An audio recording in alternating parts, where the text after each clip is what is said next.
Well, hello and welcome, everybody. It is a beautiful day here in Chicago. I'm really excited to be here doing a little bit of a live stream. We're kind of getting back in the saddle after a long hiatus, and we are getting ready really for hiking season. It is coming up on us very quickly.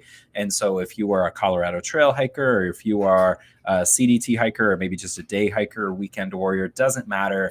I've got a great guest today. This is somebody that I met years ago before she became one of the world's most elite thru hikers and took on the Continental Divide Trail this year after taking on the Colorado Trail in 2022. So we're going to be joined here by Katie Double Dip Jackson. We'll get all the intel and details from her about her recent adventure. We're going to ask a lot of questions about sort of just the experience as you would expect, but also we're going to ask some of those questions about, I'm curious to know about the San Juans under snow, and I'm curious to know about that Cochetopa Creek nightmare, which is the opposite of everything I've ever experienced in Cochetopa Creek. So we're going to talk a little bit about that. We're going to talk about planning. We're going to talk about hiking, through hiking as a solo hiker or through hiking as an eventual solo hiker based on some of the things that happened early in the hike. And so we'll be getting right down to brass tacks on it. But Double Dip, how are you doing today? I'm doing good. How are you? I'm doing really well right now. I'm excited to be here, and we've got a couple of familiar faces here in the chat. We've got Calman and then Jerry hashtag from Tangent Trails, who is also hopefully, knock on wood, will be finishing up his CT through hike this year. Had a bit of a bum knee for a little bit, but it looks like he is back on the mend and ready to tackle the last 150 miles or so I think he has left. So this is going to be a lot of fun. Katie, let's start by just giving us sort of the brass tacks of your hiking history. So you and I met in Chicago right before I did a meetup here in Chicago with Patty, and you came out because you were planning to head out on the CT. And then you and I started the CT together, and you took off like a bat out of hell. And I don't think I saw you after that first day, maybe. That is not how I remember it. I think you took off because you were trying to make it to Leadville to get back for a job interview. And so Oh, I yeah, think yeah. that second night, we camped together the first night, and then the second night you took off and I never saw you again. Yeah, actually, I don't think I did camp with you that first night, though. I camped with, oh, Like goodness, Chunks wrong way. and oh, really? Oh, never mind. I Yeah. thought it was Chunks and Strike Zone and Lady Scout and No, you. I was down at the river with you all at the South Platte, the end of section one. Then we Uh-huh. hiked up, and there's that ridge line that you all set up on. And then I Yeah. took off and kept hiking, and I was really Oh, that's discouraged what it because I was. wasn't making the miles that I wanted. But I popped up, and Wrong Way was camping somewhere nearby, and she and I had hiked out of the Waterton together and talked a Mhm. little bit. So she asked if I wanted to camp with them, and I did. And then I took off the next morning, and that was that. Yeah, yeah. So I don't think I saw you after that first day, but it was Oh, great okay. because then you and Wrong Way became thick as thieves shortly thereafter, Yeah. and that was really cool to see as well. All right, so you did the CT in 22. Mhm. And then that led to the decision to then go on and do the CDT. But talk me through a little bit of Yes. that interim period. Like what sparked that? Why the CDT of the Triple Crown? I mean, that's the longest one by far with even the shortest season. So arguably the hardest of the Triple Crown. So what happened in the middle there between 22 and 23 when you decided to take off? So before 22, even before the Colorado Trail, the CDT was the trail I wanted to hike. It was the only, or it was the first of the big three that I'd ever heard of. My family is from Granby, Colorado, which is 30 minutes from the trail itself. So that was the first trail that I ever hiked on growing up. I knew about it before I knew about the Appalachian Trail or the Pacific Crest Trail. And so I went to my dad, freshly 20 years old, about to graduate college, and I told him I want to hike Mexico to Canada on the CDT. And he said no. So understandably, I had no idea what I was doing. I had never even been backpacking, I think. And so he said, why don't you pick something smaller and start with that? And so I was looking into it and I wanted to do the Colorado Trail because Colorado was the section of the CDT I was most excited about, anyways. So went out, hiked that. And even before I was done, I knew I'd be back and I knew I would do the CDT coming from the other direction. but I wanted to save a little bit more money, and for work schedule, it worked out to do it in 24. So in 23, I hiked the John Muir Trail, kind of just for something to do, Oh, without having to just quit like my job. a short jaunt on the John Muir Trail, right? Yeah. Yep, no big deal. Yep. And then in at the end of 23, I think I texted wrong way and I asked her if she wanted to hike the CDT with me, and she said, "Oh, that's really flattering, but no, I have a job. I can't just quit my life." She was about to get engaged. She had all these reasons, and I said that's understandable, and I completely dropped it. And about 48 hours later, she just texted me unprompted and said, "Okay, fine. You've convinced me. I'm in. I'll do it with you." See, that's interesting because she had already done the AT. So in my mind, I thought the conversation would have been the opposite, that she had sort of identified the CDT as her next pick and then sort of invited you along. So that's a different, I mean, I had no reason to believe that other than she had already done a long, long trail I like think that that before. she had just preconceived notion expected her journey to go AT, PCT, CDT. So I think I threw her for a loop when I asked about the CT or CDT, and then she just thought about it and Sure. realized, yeah, okay, why not? Yeah. Yeah. Yeah. That's great. I mean, it really is. It was really cool to see those friendships start to develop too on the trail, like to watch it from afar, because, I had seen on Instagram that you two had started hiking together on the CT. And then when you all made that announcement, you were going to hike the CDT together. It was just a lot of fun to kind of see that come about. And then so she started the trail, and then really rough. I mean, we're gonna have her on here soon too to talk a little bit. Hopefully, she might be just fighting this out now. But my hope is to talk a little more about the injury and sort of bouncing back from it. We Mhm. talked a little bit during the launch party this summer, but not a lot. Like it's a really tough thing to, she left her job, and it was really tough to kind of leave. And then there was the difficulty, I'm sure, of trying to decide, like, do I hang out and wait on recovery for my friend? Do I keep going? And how do you make that? And I know you talked a little bit about that during the Backpacker Radio podcast, which was great, by the way. Everybody, if you need a great listen, go listen to Katie's episode of Backpacker Radio. Now, tell me a little bit about the CDT, sort of the experience writ large, compared with, I know you've written about it before, about the comparison with Mhm. like the CT and then the John Muir Trail. I don't think that one made it into the article necessarily in the same way, but tell me a little bit about sort of the experience of doing a 5-6 month long hike that covers a lot more various terrain than a 500-mile 4-week hike on the CT. I honestly don't feel like they compared at all. And it's not even like the CDT was harder than the CT. I think it was that first month on the trail in New Mexico went by so slowly, and it was so hard, and every climb felt terrible and my pack felt heavy. And that's kind of how I felt through the whole CT, where it's really long, and it's long enough to get tired and long enough to have all these overuse things, but it's short enough that you never really get the time to settle into it and Mhm. become, or at least I didn't, like super comfortable with it. And maybe that's because it was my first backpacking trip. But for the CDT, after the first month, I remember talking to someone I was hiking with, and I was telling her, I'm kind of stressed out. I mean, it's been a whole month. This has been a really long month, and I'm having fun, but I don't know if I can do this 4 more times consecutively. And she just told me, wait, it's gonna speed up, and at some point you're gonna blink and you're gonna be in Canada. And I thought, okay, she was about to be a triple crowner. I was like, you just are good at this, and that's not how it's gonna happen. And then I blinked and I was in Canada. Like it was so, that first month was so slow, and then it went so fast. Whereas the whole CT went really slowly for me. And in some ways that was great because I had such a good experience on the CT. I can think back, it took 27 days, and I can tell you exactly what happened on every single one of those days. Who I was with, where I was, what I saw, weird things that happened. Whereas the CDT, I'm now finding myself looking back. I'm like, oh, there's that ski hut. It was either in Wyoming or Idaho. And like, I can't even tell you the state I was in. So it was just so easy to be focused on the CT and really experience every day. Whereas the CDT, it definitely started to feel like more of a blur of a routine. Oh yeah. Yeah, I believe it. It's kind of interesting to think about New Mexico too in that regard, kind of similar to the first 100 miles of the CT, right?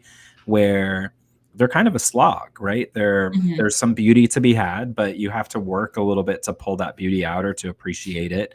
It's hot as blazes, and your Yeah. body isn't ready for it yet. You know, Mhm. your body is really it's one of those where I feel like, and correct me if I'm wrong, but I feel like if you're on the CDT, if you make it through New Mexico, your odds of finishing are exponentially higher. And the same is true if you make it to Breckenridge, your odds of finishing the CT are exponentially higher because you've made it through these really tough to love sections. And then what comes Mhm. after is generally a lot easier to love, even with the hard work that comes with it.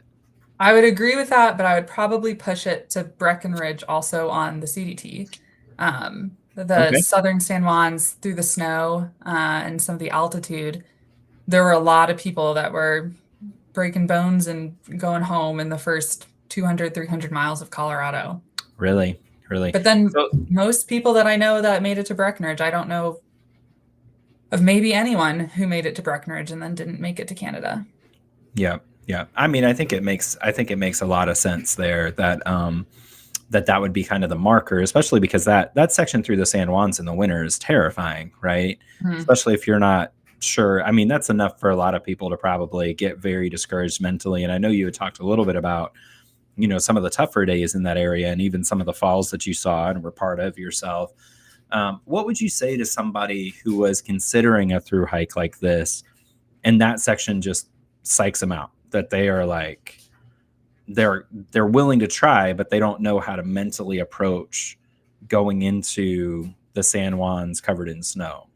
I think I'd say a few things. And the first would be that there's always a bailout point. There are about three different alternates you can take at different points that drop you down low.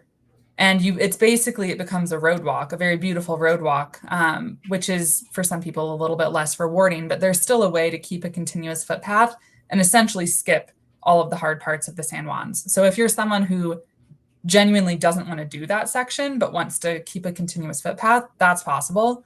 Mm. If you're someone who wants to do that section, but you're psyched out about it, I guess the best thing I can say is just to give it a shot. There's bailout points in the middle of each section. Um, there's nothing that I would say is dangerous. No one got hurt. No Except one the got broken really bones hurt. you mentioned, right? Yeah, but that was stress fractures. It was a I had a Oh, friend who made it to Creed and then finally went, or no, all the way to Leadville before finally getting an X-ray of his foot that had been hurting for 1,000 miles, and it was a jeez, stress oh, Pete's, fracture. yeah. Goodness Um, gracious, yeah. but there's really not that much technical skill that you need to have in advance. I would recommend familiarizing yourself with microspikes and an ice axe and not have that be the first time that you've ever worn them. But there were plenty of people where it was their first time ever using them and they did just fine. Um, Definitely find a group to go into the mountains with if Yeah. that's something you're afraid of. I know even I never felt unsafe, but it was hard hiking and definitely at the end of some days I just wanted to it was either I hang out with friends and have a good night or I go in my tent and just cry myself to sleep. So it was nice to have that group to snap me out of the hard moments. And sometimes it was nice just to look over and be like, this sucks. And have someone next to you being like, Yep. yes, this sucks.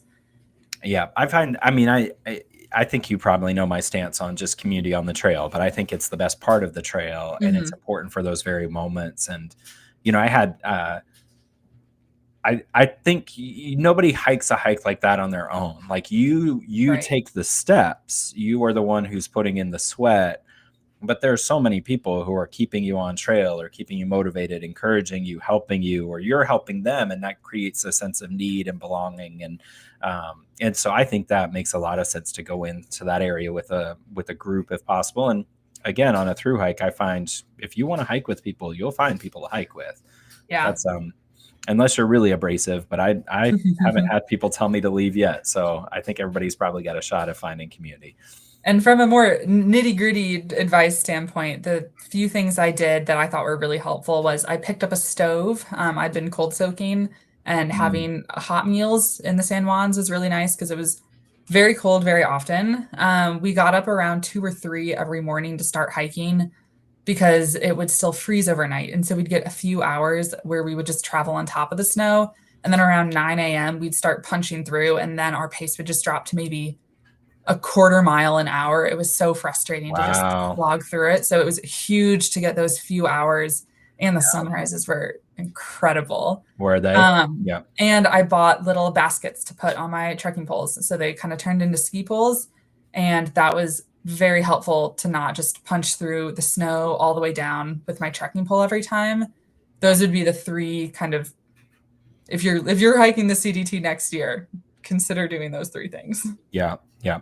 Now with the nights, the cold nights and the pace, how do you even begin to plan for segment to segment? Because, there's a certain need to know roughly how long it'll take you to get to the next place. Is this where you just count on those bailout points, like if you're not making enough time, or is it something where you can kind of start figuring out, all right, I'm going to be able to get 12 miles in before the sun comes out and I start punching through, and then I'm probably going to get 3 more throughout the course of the rest of the day before I'm too tired and frustrated to go on?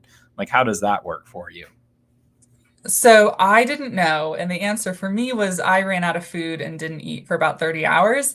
The thing I would tell other people is just have the amount of mileage that you've been doing. And that's probably what you'll do. We were doing just right around 30s through northern New Mexico. And then that first section is from Cumbres Pass, like Chama, New Mexico, to Pagosa Springs. And we were averaging about 13 miles a day. One day we hiked for 13 straight hours. 12 straight hours and an hour for lunch. And we only made it 12 miles. And that was so demoralizing, Oh, where man. it was basically 12 miles up this mountain. And at the end of the day, I'm setting up my little cowboy camping thing. And I roll over and I realize I can see where we camped the previous night. I was like, Oh, that's no. horrible. That feels horrible. But I had planned for, I knew that my pace would slow, but I thought it would slow from 30 miles to 20 miles. And so I had packed 5 days of food or something like that. And on that sixth day, I was just asking around. We were all trying to bum food from each other. If anyone, we all traded those last pieces of food we didn't want to eat. Like I gave away my oatmeal packet and took someone else's Luna bar. But by the time we went into Pagosa Springs, we were incredibly hungry. And That sounds like the saddest trade I've ever heard. Like, I'll give you a Luna bar for your oatmeal. Like, nobody wins in that trade. it's the first time I've ever actually eaten my emergency dinner. That I always pack an extra dinner between towns, Yep. never eat it. I ate it and I needed more. Yep. Is there a So I would, specific extra meal that you bring that's like you don't like it, so you're only going to eat it in an emergency or something? it's usually just ramen. Okay. Sometimes ramen with beef jerky in it, but it's something small that I don't know, won't go Small, bad. inexpensive, and you're not going to Mhm. be hungering for it. Yeah. It's also usually I usually have a north side kind of just at the bottom of my bear can that all the green plastic has been stripped off of it, and it's just like a weird aluminum pouch The of weird foil. Yep. mystery pasta. Yeah, yeah. I reached out to Nor hoping that they were around whenever 1974 was here. So Mhm, when I did my hike this summer trying to recreate 1974, I reached out to them and I was really disappointed to not hear back from them. I mean, they're owned by Unilever, so I didn't expect that it was. mhm, I think it's them owned by Unilever, but I didn't expect to hear back. But I was really hopeful. Like, how cool would it be to have them like be really on board? But those North sides can be. I don't know why somebody would spend like $9, $10 on some of the other meals at REI when you could get mhm. a North Side for 99 cents. And Yeah. I guess maybe it's probably $1.29 now or $2 or something. But I reached out to Spam after my hike because I didn't have enough photos. I considered starting a Instagram page called Spam and Scenic Places, where I would oh just yeah, always hold up my spam single in front of a really scenic place. And I was hoping they'd at least send me some merch because I would wear it. I love Spam. And they said yeah. no. Spam is really, I mean, it really is. It's as underrated in the backpacking world as Cliff Bars are overrated, right? Yes, That I they agree are with that. just. I never packed out bars. I would just have 8 to 10 spam singles. Yeah, yeah, yeah. And the spam, so there's a museum in Minnesota for spam. It's like the spam museum, and Mhm. I went there years ago, and you can get 1,000 different flavors of spam there. And they were great because they knew people were going there, ironically, like these it was during the peak hipster wave, But and they then were they like, try it and it's good. yeah, it legitimately is really tasty, but my favorite part on the tour was, like, the lady goes, "We know people come here to laugh at us, but they pay us $20 to get in the door, so we're just gonna laugh to the bank," you know? And Yeah. I'm like, "Come laugh at us, we don't care, we're selling like, we're make it we've been this has made a like, put roofs over all of our heads for longer than any of you have been alive," so, like, yeah, but anyway, to your point, Spam is it's just so perfect, like, it's just such a great, camping addition, especially the singles if you can find them, Mhm. for sure. Just as a quick pivot here, so Calman here is asking if you could do the CDT again, would you do it Sobo or Nobo again, or would you? I recommend I've recommended this before to go Iabo, where you just walk across the trail easterly, and it's much shorter, a lot less expensive. It's also you can go Weibo, but that one is not quite as scenic depending on where you are. Yeah. I So think 10 out of 10 times, if I were doing it again for the first time, I'd go Nobo. Um, Unlike the PCT or the AT, I don't think there's an objectively correct way to do it on the CDT. If someone told me they were going Sobo, that would there's a plenty of reasons to go Sobo, but if I were doing it for the first time again, I'd always choose Nobo. Um, but if I were doing it again, having already gone Nobo, I'd probably go Sobo just for the new experience. I don't regret any of the alternates I took, but I'd probably take every single choice. I'd make a different decision just to make it a new trail, including just going Sobo. now, when you're talking about these sort of alternate routes, were they like tell us a little bit about those? And you had sort of alluded to it a little bit when we talked about the San Juans and sort of one of the things I love about these longer trails, especially thinking through the life of them, is that they change all the time. Like every year you go and there's a different section of the trail they've say moved off a forest road or they've rerouted around a mountain or moved for restoration, that sort of thing. And so I'm of the mind that there's not like I think purists miss the point is I guess what I'm getting to. That people who think you have to step every step on the exact trail is just it's sort of it just misses the point of the whole adventure, right? Because there's so many times whenever you'll have say a forest fire or closure. We had COVID closures on the AT where towns weren't wanting people to come in, like so there are all a million different reasons to do reroutes, right? But talk to us a little bit about your rerouting on the like nuts and bolts. Where did you reroute, for example? And then also maybe on a higher level or like a more abstract level, how do you think about that as a hiker and factor it into the sort of experience, right? Um, because I personally think everybody who hikes that length of time is a through hiker, period. And if you take a couple of reroutes through the San Juans for safety, or maybe you need to, for whatever reason, I don't care about that. That doesn't change anything for me. But tell me a little bit about your sort of thinking around it and where you did those reroutes as well. So my thoughts are I'm harder on myself than I am on other people. Where I would never hear an alternate that someone else took and then write them off in my head. I think people should do whatever they want to do and whatever brings them joy. It was pretty important to me to not take alternates simply because they were shortcuts. And I didn't really stick to that, but that was kind of my goal going in was every time I was faced with the decision, my so it's called the red line because on far out the official CDT is red and then all the alternates are different color trails. So Mhm. my goal was going to be red line or cooler. And the only reason I take an alternate is if I thought it was cooler. Um, and so there are a million little things you can do almost every day to shave a mile here or there. And those were kind of fun because I had Gaia GPS and it was teaching me a lot about backcountry navigation and topography because I was making my own trails through these areas where I'm looking at the topography and I've realized, okay, well, if I just turn left here instead of going straight, I can actually probably piece my way back to the trail and cut a mile out. Wow. So I did a lot of that. And then the big ones were in New Mexico, there was the Gila alternate, where instead of going through a very dry stretch of trail in the Black Mountains, you walk basically in the Gila River for about 150 miles in this beautiful canyon. Very cool. I would do that one again in a heartbeat. Um, there was an alternate called the Ceboya alternate, where instead of going through the lava rock, you walk along a highway for a very long time, which that was kind of a bad trade-off. But along that highway, there is New Mexico's largest natural arch. And so you can peel off the highway and scramble up to this arch, look at it, and then kind of scramble down this cliffside. And I thought that was really cool. So I wanted to do that. And then the thing I was really holding on to going into the hike was I didn't want to take any alternates through the San Juans because it was such the high point of my CT hike that I really wanted to experience the entirety of the San Juans going north, even if it was hard, even if it was kind of shitty at points. I really wanted to have that experience. So I reached the junction and my entire tramway took a cutoff to skip the northern part of the San Juans and go into Creed.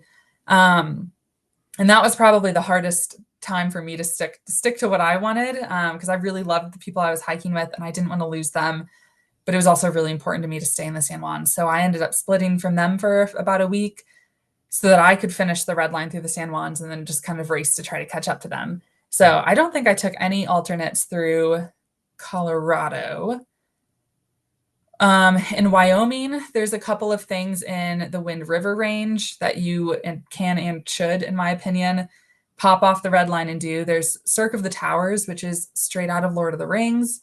Yeah. There's Knapsack Col, which I want to go back and do. At this point, I had really injured my ankle and I was not necessarily weight bearing, and Knapsack Col got a little scrambly. So I made the tough decision to cut that one out for safety. Which I don't regret it. It was the right choice, but I'm mad that it was the right choice. And then I don't think there were any alternates in Idaho or Montana. There is an alternate called the Big Sky Cutoff that shaves, I think it's a little bit of a choose your own adventure, but it can shave up to like 500 miles of the trail off. Wow. That I know a lot of people took that if they were either a little bit over it and just wanted it to be over, or if they were coming in pretty late. And sometimes that can save people's hikes where Sure. if they're not going to make it in time, they can take this Big Sky Cutoff and still make it to Canada. I don't know. The nice thing about the CDT is that there's a million choices. The bad thing about the CDT is that everyone will judge you for whatever you do all the time. It's definitely, the culture is definitely judgmental. People are always Really? trying to justify. Yeah. And the way I see it is people are trying to justify to themselves and to other people that they made the right choice. So the far out comments at the splits of these junctions are always people being like, you're not a real CDT hiker if you take this split. Did you come out here to skip miles or hike miles? And you're like, oh, maybe I just want to go see something. Like, okay. Yeah. Um, It's an so I think that's, arbitrary random route. It doesn't, yeah. yeah, it doesn't, that's frustrating. But I think that's the nice thing then of the Hmm. community is make friends that don't act like that. And Yeah. also, Yeah. it does kind of force you to stay true to yourself, because if you're reading those comments and you're getting upset about it, you probably like if you're secure in the alternates you've taken and the route you've taken, then Yep. you just shouldn't be getting upset at that. Yeah. I mean, I get it though, because if you feel like then you can't, like, even if you're comfortable with it, if you feel like it's gonna be a wedge, right, between Yeah. you and building new friendships, or it's like the people you're surrounded by, I can see why that would be troubling, even if you feel comfortable with it. But it just, for me, it's just always really frustrating because, there are a million different ways that the trails have evolved, like the CT, for example, was 370 miles as late as the late 80s, right? So like it's not even the same trail every year. So why do we have to stick to this? Like, I mean, it's capture the spirit of the adventure, I guess is what Yeah. I'm saying. And so that can be really tough.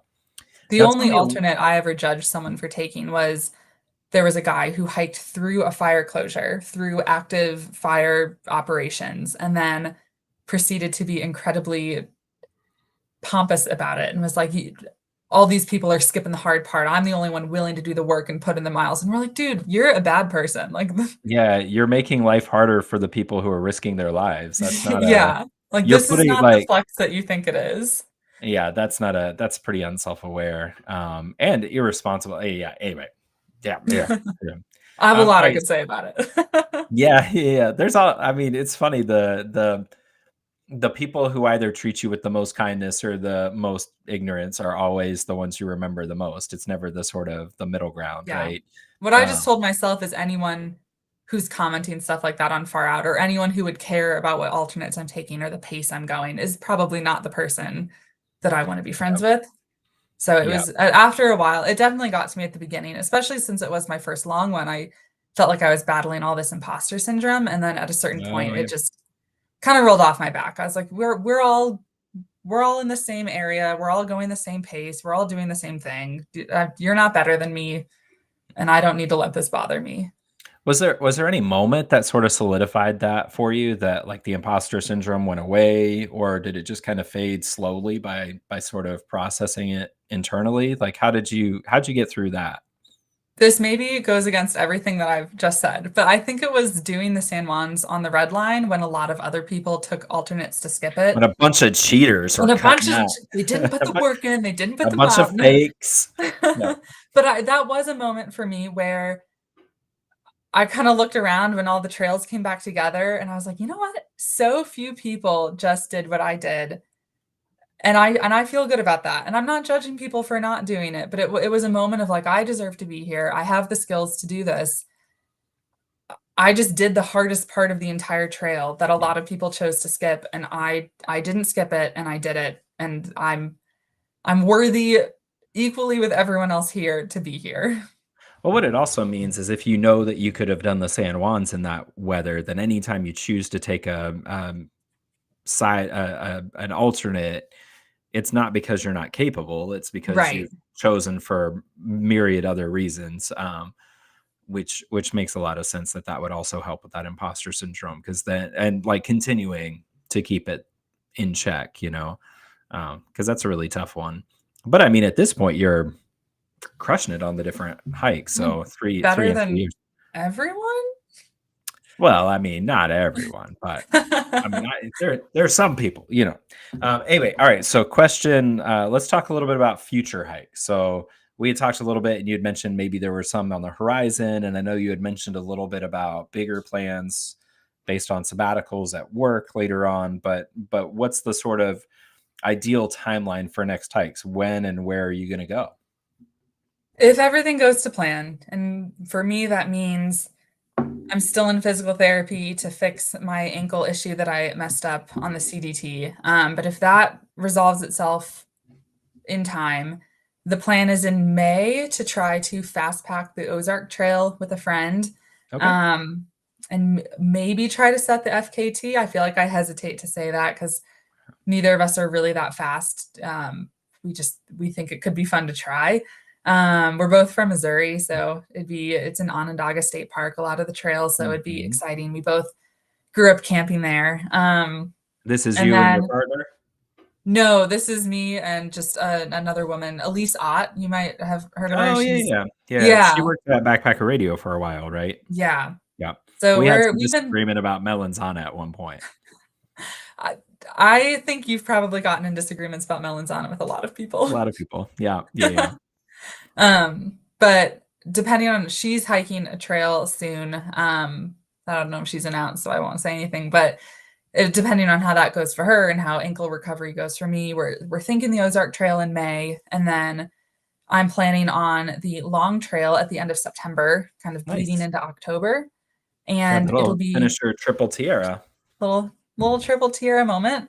Yep. Um, and that'll be my first sustained hiking I've done out east, and I'm kind of using that as a litmus test. And if I enjoy it, the plan is to do the AT the following March 2026.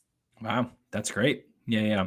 I do know that the long trail, I mean, in September, it's got to be the right time. Mm. I have a friend who just finished last year, did the long trail, and she had done the CT and then the JMT. And um, I I would just say that there's a lot of the AT that's not quite the same as the long trail. So if Yes. it's not as great as you had hoped, because she was not as enthusiastic, but she got a lot of rain and had some tough characters to hike with. So I don't want to Mhm. like sound like I'm poo-pooing it because that's on my bucket list for sure. It's the original long trail, you know. Um, but I think like as long as you don't leave it hating hiking, I would still tackle the AT. I think that would make a lot That's of sense. sort of my plan. I am expecting it to be my least favorite of the three of the Triple Tiara, just by virtue of what I like about hiking. But But as in long as I September, don't, you're gonna get a lot of the good stuff too. I mean, yeah, Vermont in September is incredible. as long as I don't hate it, I'll do the Yeah, AT. And if I I don't hate think it, you're gonna I'll hate do the it. PCT. Yeah. I will say the PCT would be like I feel like it'd be hard to do the AT or the PCT and then go do the AT because I've thought it that just as well. I If feel like if that I'll would be ever a tough do, one. if I'm ever gonna do the AT, I have to do it before the PCT. Yeah, yeah. Makes a lot of sense. Yeah. All right, let's talk wildlife. What do you have by way of good wildlife stories for us here? I feel like the CDT is unique for the grizzly bear aspect of it Mhm. all. It's the only place in the lower 48 with grizzly bears.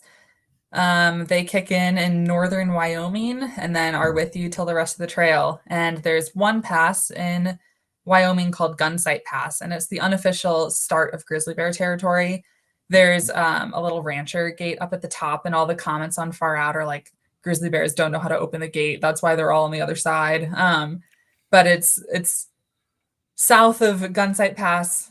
Technically, there are no grizzly bears. North of Gunsight Pass, there are now grizzly bears. And the day after Gunsight Pass, I saw my first one, which was a little bit nerve wracking. And it was very normal. I've come out of the trail a lot less afraid of grizzly bears than I was going into it because every time I encountered one, they were very calm and very chill and didn't care about me and not terrifying monsters. So You just hung out around the hot spring with them all. They were all like just drinking margaritas and chilling. we became good friends. Right, right. But But they it was stayed pretty far away and were pretty like timid overall. And yeah. It was always terrifying though. Sometimes you're walking on that dusty trail and you look down and you see a footprint the size of your head and it's got the claw spacing that means grizzly bear and you're like, "Oh, okay, I guess I got to keep an eye out." It would always freak me yeah, out when I knew I was about 10 minutes behind the person in front of me and I'd been following their footsteps and then you'd see a grizzly bear paw print over their footstep and it's like, "Okay, in the last 10 minutes it's crossed the trail." yeah. Um That's gonna give me a nightmare tonight. but they Holy were mess! they didn't want anything from us and never bothered us. The most aggressive animal I encountered was in Idaho. I got charged by a moose, um, You which should have kind opened with that one. of I love moose. I took it very personally. I know that they're big and they can be dangerous, but in my head I was like, "No, you guys are my favorite animal. Don't be mean to me." Yeah, yeah, yeah. But we had set up cowboy camping on this ridge and we could kind of see in the distance. We were all taking turns. We're like, is that a moose over there? Um, and then we just went to bed and didn't think anything of it. And then in the morning, I was the first one to leave camp. And maybe quarter mile outside of camp, I realized like, oh yeah, there was that moose here last night. I should look around. I should see where it is. And I kind of look behind me. And it's a little off the trail behind me, and I'd missed it as I walked past it. And it was just staring at me. And I wasn't super Was it close to it. a cow or a bull? It was a bull. Okay. Yep. And it must have just had family in the area or something. I think he was just feeling very protective about the area because he started bluff charging me a bunch. And I would kind of back up. And usually my experience with moose is if you just back up and leave, they don't care about you. Um, but he kept coming. And eventually I just turned and I started sprinting. And I probably was running as fast as I could for about half a mile. And then I turned over like to look back behind me again. And he had followed for a couple hundred yards and then had stopped and was just kind of standing there looking at me mad. And I'd service up on the ridge. So I texted everyone at camp. I was like, you guys, be careful leaving camp. There's that moose is still there and it does not want And he us is there. not So happy. Yeah. everyone Holy else took a mess. big wide berth around him. But Yeah. I never really, he was acting, in my opinion, a little odd. There must have been a reason, but Maybe I you were don't just know. too close, or maybe it was. Yeah.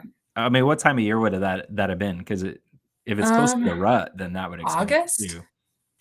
Yeah, I mean, it's kinda getting closer to rutting season, so maybe he was just starting to ramp up that territorial. I don't Yeah. know, I'm not a biologist, but if I say rutting season, it sounds like I know what I'm talking about. I mean, I Yeah, don't know enough so to correct you. see, I had on the CT this year, I saw more moose than I've seen any of the previous trips I've taken on the CT combined, and it There was later were in the they all season. down by the Leadville area? Because we saw like 30 moose.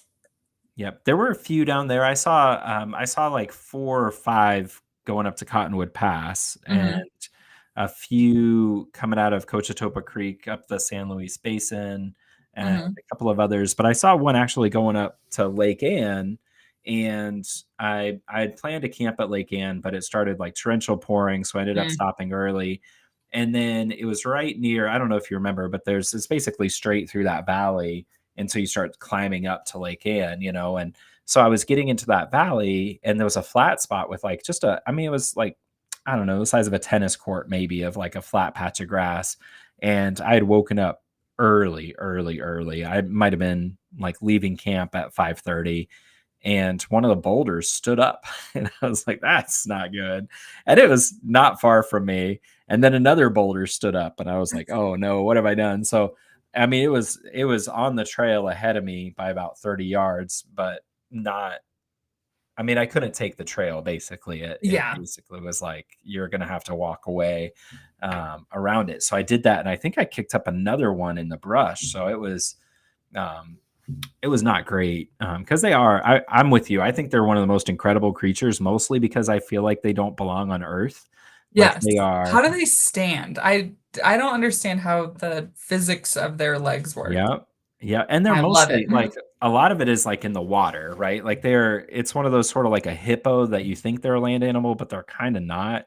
Um, I think they're incredible. I think they're really beautiful and weird, and like the coolest thing America has to offer by way of like, what the fuck is this thing?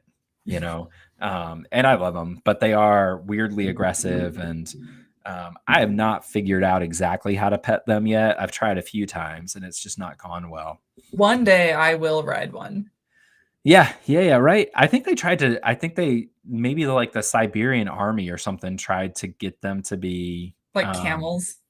yeah, yeah, yeah, because I think they're like certainly strong enough, but they were too aggressive and like kept killing the trainers and stuff. It's like, how many trainers have to die to before you realize this is not gonna work, right? I'll take the risk. Yeah, yeah, yeah. You're gonna jump on that hand grenade, huh? I think actually, let me try this. Maybe that'll, no, that's too. I was trying new layout, but that's too much Jared face on that one. All right, so talk to me a little bit about just the like, why through hiking. What is it? Because you're an endurance athlete, um, as is Elise, who you might hike the Ozark Trail with. Which, by the way, I think you can set the FKT because they have a team category that people almost never take advantage of. So I think you'll be able to do that. We always joke that by default is our favorite way to win, and the only reason that we're technically going for the FKT is we don't think there is one for a team of women. So we're kind of like, We if can we find just that hike it, out. if we just finish it, we have it. Well, let's do a little research here. Well, you tell me a little bit about why through hiking as an endurance athlete. Why not stick to like ultras, or like, what is it about through hiking that keeps you coming back? There's something about the slow travel for me, the slow travel aspect of it that's really appealing. In the races that I've run, I haven't made many lifelong friends. There have been a handful, and it's really great to meet people, and running is such a great community. But at the end of the day, you're spending about 5 to 7 hours together, and then you go home. Whereas with through hiking, even if it's a shorter trail, even if it's like the John Muir Trail, not that that's short, but it's the shortest one I've done, it's still 2 weeks with the same people and Yep. 2 weeks of 24/7 with the same people. And so I think it gives you this massive opportunity to form such a close knit community. I always joke with my partner that some of my best friends I have now are the people that I met less than a year ago and then hiked the entire CDT with, and they're going to Yep. be at my wedding, and they're going to be in my life forever. And that's just not really something that you can capture once you've left college. From my perspective, it's just hard to form bonds that close outside of an institution. And so Yep. I just like the slow travel community building aspect. I also like slow travel with getting to experience varied landscape, even again on something. Obviously, the CDT has a huge variation from desert to alpine, but even like the Colorado Trail, it's all through one state, but even within that state, you're getting so many different subsections of ecosystem and you're really getting to experience it. And I feel once you've hiked the Colorado Trail, you can really stand there and say that you know what the Colorado wilderness has to offer. Like you've seen almost all of it. And you've really experienced it. You didn't drive somewhere and look and take a picture and get back in your car and leave. You walked through it. You saw it go from Cochetoba Valley to the San Juans. You hiked those foothills as they sprung up. And I just think it's so beautiful. You get such a personal experience with how the landscape changes as you go along. And Yep. now, at least every time I fly across the CDT, I like to say that I've crossed my footpath because you cannot go from one side of the country to the other without crossing my footpath. Oh, that's great. Yeah, that's a really cool way to think about it too. Yeah, same will be true if you ever do the PCT. Hmm. Yep.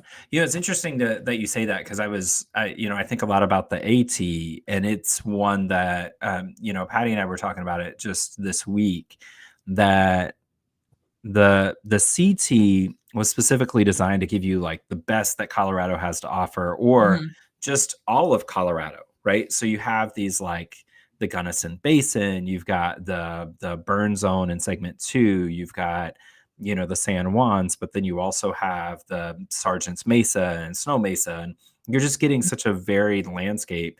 And one of the things about the AT is that it was designed with a very different purpose in mind, and we can get into a whole thing about it because it's fascinating. It was, but the goal was to have you up on the ridge line, looking down into valleys and seeing farms, and then realizing that it wasn't about hiking; it was about seeing the farms and then being like, "All right, cities are trash. Let's go back to farms." And it Hmm. was a very specific way of like positioning people to see the world around them. Um, but I think it's interesting that when you're thinking about the way that you use that term slow travel, and it's such an interesting way to think about it because you do get to see the evolution of the space and feel it, right? It's very much corporeal, to borrow a nerd term. Like it's your body feeling it. It's you stepping every step. You're feeling the wind at the above tree line, or you're catching the rain, or the sunshine pounding down on everybody. That's one of those things that makes it really special and enjoyable, but also makes you rethink your relationship to the earth. I feel like because you're part of it at that point. Whereas we spend so much time in our regular lives insulating ourselves from it, which I'm all for. I I'm love not air conditioning, but Yeah, I love air conditioning. I love heater. I love having a tap with water. I love all those things. But I do think it's also really cool to have that moment where you're like, I'm at the whim of everything here, but I'm also a part of it. And I mhm. have this like ability to navigate these, pun intended, right? Yeah. Anyway, that's my TED talk. Um, Now let's talk a little bit about the the CT, and obviously that's sort of been my baby for a number of years, where it's my favorite trail. I keep going back to it. I met my wife on the CT, or through the CT. So all these different reasons that I love it. So kind of bringing us back to that one, tell me a little bit about your thoughts on the CT generally speaking, and with the understanding in mind that many people find my channel because they are planning to head out on the CT. So much like you, there are a lot of people, 3 years ago today, you would have been like planning the CT hike and not sure, and you had an sort of an early stages of a knee injury. I think you hiked it. Did you hike it with a torn ACL? Meniscus. Yeah, yeah, yeah. Unbelievable. I would Um, not recommend that. Yeah, no, definitely not. But it's crazy. I mean, I remember we were driving to the trail and you're like, "Yeah, I tore my meniscus, but the doctor says just come see me afterwards." And I'm like, "Wait, what? But how do you have to deal with it if you can hike a 500-mile trail? Why do you have to deal with it? Why isn't it just done?" Right? But I anyway, remember what kind rolling of into Salida with a double knee brace. yeah, It yeah. was I tell it you, was good. Yeah, it was wild to me that you were just like, I'm such a worrier, right? Like people get stress fractures, I get anxiety fractures where I Mhm. just like break bones from worrying about things. And you were like so nonchalant about it, like, yeah, I tore my meniscus, but what are you gonna do? Like, I'm bah. glad that that was the perception. I am a deeply, deeply anxious person, and I had cried in the shower about that knee for like 2 straight weeks before the trail. I was very stressed about it, but the things that gave me anxiety were things that I thought would take me off the trail. I was much more afraid of not being able to finish the trail than I was any pain from the knee injury. So I Hmm. think at a point, once I had started hiking, it was like, well, I'm gonna just go until I can't go anymore, and then I'll deal with it then. But I Yeah. was I was very stressed out about that knee. Yeah, well, you hit it well, and then you still finished the trail, and then went on to do the JMT the following year, and then Yeah. here goes the CDT, and then maybe heading out to do the long trail, which by the way has connections to the AT, where Ben Mackay Mhm. was hiking the long trail as a boy, and so he was hiking Vermont. I don't know if the long trail was exactly there, um, but anyway, yeah, you've got a whole like the trajectory is really fascinating to watch.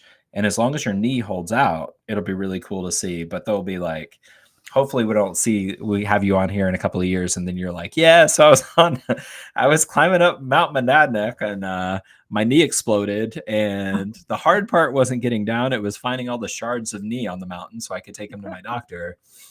Yep. I'm sure at some point there's going to be something that takes me off a trail, and I think that was something. Not to, I will come back to the CT question, but I think that was something that this year it really forced me to confront with wrong way was it's one thing to hear that most people don't finish with your hike because of injury, and then it's another thing to actually internalize that that could and probably will happen to Mm, you. And so I've been yep. doing a lot of just mental work since she got off trail, really as I was hiking, of trying to find peace with the idea of not finishing a through hike. I'm really glad it wasn't the CDT because that one did kind of feel like my baby. That's the one I cared the most about. But Right. going into the long trail or the Ozark Trail or the AT, I'm trying to have this mindset of if I do this for long enough, I will have a trail where I do not finish it because I get injured. And I need to not take that as a personal failure. And I need to not let that reflect on how I view myself as a hiker. And I would rather do all that work in advance. And then when it does happen, because it will happen, I keep telling myself that it just will. Hopefully that helps it be a little bit less devastating and self view altering. Yeah. See, yeah, it's interesting to hear that because I don't worry about that at all. Like if I get injured and it knocks me off trail, then it just happened, right? Like That's I so worry a lot. healthy. How do Well, you I do worry a that? lot more about the sort of stuff between the years, and I've quit a lot of hikes because I've gotten frustrated or discouraged. Mm-hmm. But you're 3 for 3 with long trails, so it's really interesting because I actually, the year before I met Patty, I quit the CT in Silverton, and I like rage quit one day because I was really frustrated. Which I And respect you so much. That's crazy to me. yeah, well, it was a little more complicated than that because I had like no way to get home Mm-hmm. if I was late to Durango one extra day, and there were these like lightning storms every single day. So I was making the mileage, but I couldn't guarantee I could get to my rental car in time, and there's a Mm-hmm. lot of things. And then my ADHD took over, and I booked a hotel room in Silverton and spent way too much money on it. And when the confirmation came in, it was for like a day later. So I spent $300 on a hotel for a I was either going to have to quit the trail or lose the money for that hotel. And Right. I knew I'd be back, and I'd already hiked that section. Anyway, long story short, I worry a lot more about the things between the years that keep me off trail. Cause if I get hurt, that's beyond there's not much, it seems so fluky, right? Like I know lots of super capable hikers who are a lot more mentally strong than me that have gotten bumped off trails for injuries, and that doesn't bother me in the least. Like that's actually a lot harder decision, I think, for those folks because they're ready to push on and like if at all possible. But what's tough for me is often the sort of stress when that does it, because that seems to infect the whole hike, right? Whenever I Mm-hmm. feel like time crunch, I guess time and like that stress about being on time is the one thing. So if I have enough time to do a hike, I can always finish it. But anyway, that's a long way around, and I'm getting sort of wonky winded. Let's sort of close on like a that question about the CT. What would you say to somebody thinking about hiking the CT, planning to hike the CT? There's a lot of questions up in the air right now. Maybe they've hiked a lot, but never backpacked a lot. Maybe they've never done anything like this. What do you say to the sort of newer folks to the community? I say this a lot. I am a broken record at this point. The CDT will always be my favorite hike, but the Colorado Trail is the best through hike in America. And I fully believe that. It is the perfect length for a beginner or someone with a lot of experience. I think 1 month or 4 to 6 weeks or however long you choose to make it is long enough that you really feel like you're through hiking. On the JMT, it kind of felt like a 2 week vacation. Like I never felt in it.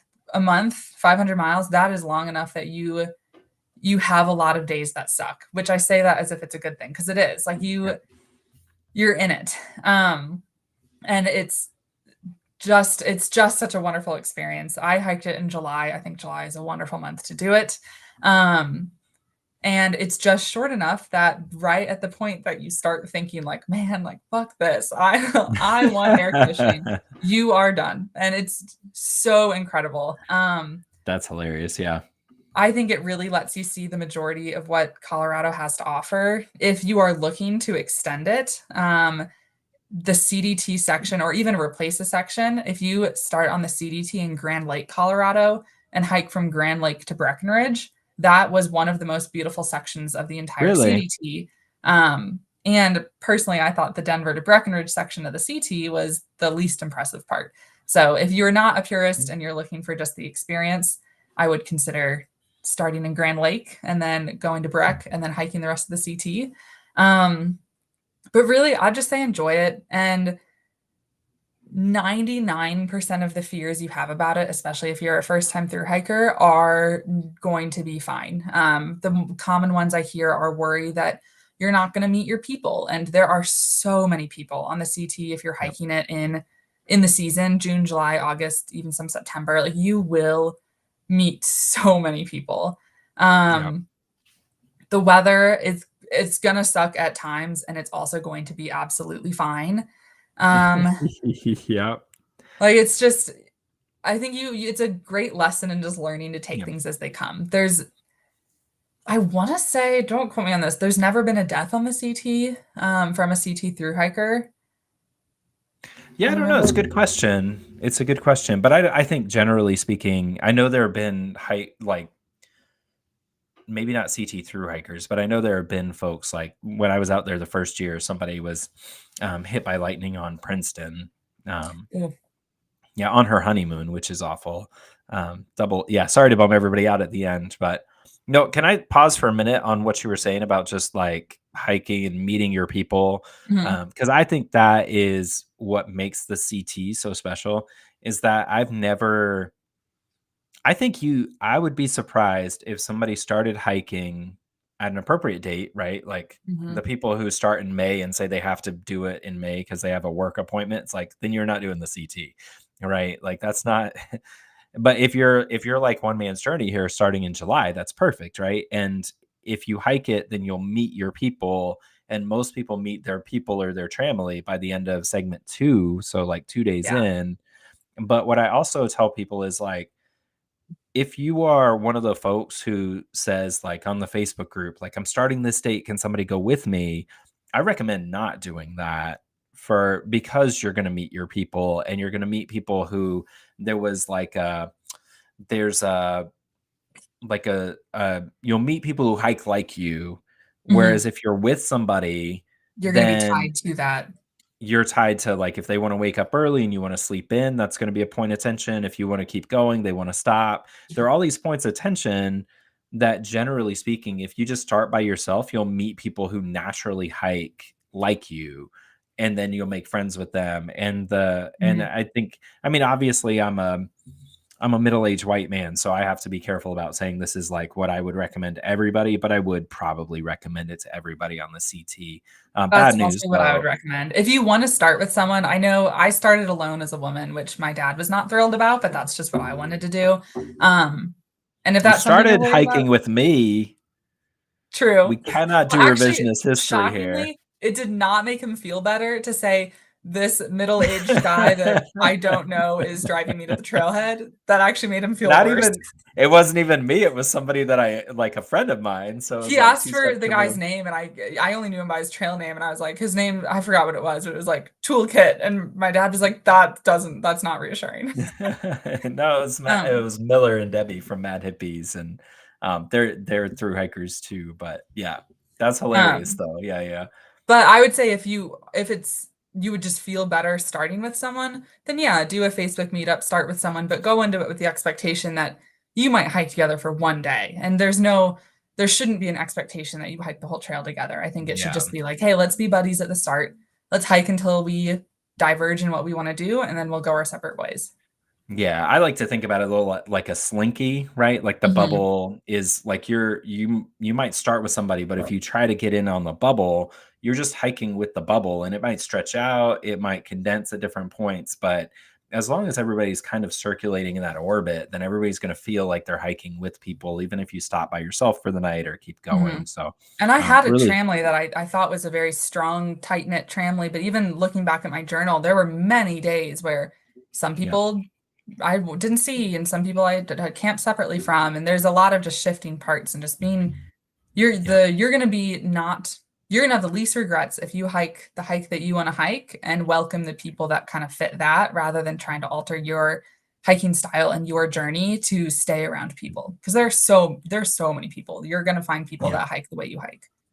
There really are, and I mean, I hiked in 21 and in 2016 with Mhm. a buddy of mine. Actually, the only non-blood relative at my wedding was my hiking buddy, and the reason it worked for us was actually not because we were similar, but because we had that sort of attitude where if we got separated for days at a time, it wasn't a big deal. We would meet up or we would talk to each other after the trail, and Mhm. there were no hard feelings. In fact, he ended up falling behind at might have been just before Coachatopa, the day I went into Coachatopa. So we left Salida, and I got ahead of him a little bit the next day, or I left early because he would sleep in and I'd leave early. And he never caught up. And after that, I just took off and that was the day I did the like 38, 39 mile day, my personal record. And then I woke up to jelly legs and walked 6 miles the next day with everything in me. Um, but anyway, that attitude of being able to like, if you do go with someone, make sure it's clear that it's okay if you get separated. It's okay if you stay together. It's not a personal thing. It's not a feelings thing. It's just, we're going to hike our own hike. And if we're together, that's great. But if not, that's also great. And that sort of, I think that's really sharp. I think people also, just as a note, will appreciate hearing that from you as a person who started the CT. That was your first big hike, and it's still starting by yourself worked out really nicely, and then you were able to then translate those skills to the CDT when Wrong Way had her injury and then still be able to keep going. I think Yeah. that'll help a lot of folks, hopefully. Cool. All right, so we are at time or maybe a little bit over. Do you have any final thoughts for people about hiking or anything that you are just like burning to share? No, just have fun. I kind of envy everyone that's setting out on the CT for the first time. It's a great trail to just experience as it comes. If you're able to do it, don't watch videos beforehand, don't look at photos, just Yeah. kind of let it roll over you. And don't make spreadsheets. Just go. Just go. The Sometimes spreadsheets spreadsheets, can be fun. I know, and they're fine. They're fine, but I do get emails from people asking me often, like, "Hey, I made this spreadsheet of everywhere I'm gonna stop on the trail. That's what Can I you did. tell?" Yeah, and I did that. how long did it last before you were, like, off schedule? I did not camp where I thought I would camp night one, but I think it Yeah. was fun to make it and it was fun to kind of do the research. Yeah, That's how I got excited about the trail. Definitely if yeah. you're making spreadsheets, don't expect it to be what you think it will be. Yeah, I think that's perfect, yeah, like, if it gets you excited, go do absolutely anything. If you get excited watching YouTube videos, do that. If you get excited Mhm. reading books or staying away from whatever you do, training, get excited the way you're going to get excited, but just be flexible, which is, if I'm telling you to be flexible, that's a big deal, right? And do your Because best to reserve judgment. I think some of my least favorite sections were the sections that yep, videos made me think I was going to love, and then I got there and I didn't. And some of my favorite sections were the ones where videos made me think it was going to be horrible, and then I hiked it and it yep, was great. So I think trying to hold off on making any judgments will make your bad days less bad. Because sometimes I'd be having yeah, a bad day and I'd be like, I'm supposed to be loving this, and it would make it worse. yeah. And I think there are certain sections, like segment 2 is a great example, that if you try to love it, you will. Yeah, I mean, Mhm. it's just it's got a different kind of beauty than you Just expect, but it is get up early. stunning in its own way. Yeah, get up early. Yeah. I did meet a person once who I met him on day 1 in Bear Creek, and he said he had watched all my videos, and then he ended up having to get taken off 2 days later out of segment 2 by the fire truck. And I watched his video, and he said he woke up at 9 in the morning at South That's not Platte, and I was early. like, "You did not watch my video. If you're leaving at 9 Wake up AM, at like you 4 or 5. stay the whole Get a day." beautiful Anyway, sunrise. yeah, exactly, exactly. Oh, Well, and my very Katie, last thank you. tiny piece of Oh, advice, yep, yep, unless you have severe dietary restrictions, the towns have absolutely everything you yeah. need. Unless you deeply want to for some reason, there's no need to send boxes. Yeah, I think, boxes not ideal. Here's what I will say though, is if you do send boxes, which um I don't think you have to send boxes. I recommend, especially on the CT, don't send boxes because you're just spending It money locks to you pick up. into something. Yeah, and then you're gonna go to a post office next to a grocery store and pick up food you don't want anymore, and there's Mhm. gonna be a grocery store right there. But I think also if you do send boxes, here's my one killer good tip. If you send, say, a box to Salida, send an old pair of shorts that you don't mind giving to Goodwill and a t-shirt that you don't mind giving to Goodwill, so you can do laundry in comfortable clothes, walk around town, and then give them away. You don't have to worry about mailing them back, but you still have clean clothes for feeling clean for 2 minutes while you're doing laundry, and you don't have to wear your rain gear That in is the very laundry. smart. I would have Yeah. flashed a lot fewer people if I had done that. Yeah. Yeah. Well, if I flash people, I get sent to jail again. So, I'm still uh, not welcome back in Lake City.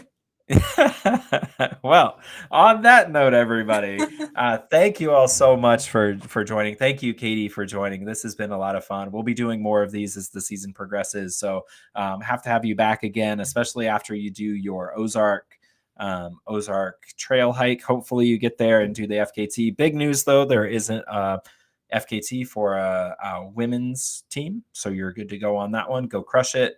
Get your name on the website. Don't let us down. And if you get hurt, you're going to have to push through it. I probably will. Yeah. All right. Well, please don't. Please don't. All right, everybody. Have a great night. Thank you, Katie. I appreciate Thank you. you. And we'll talk to everybody soon. Let me see if I can figure out how to end.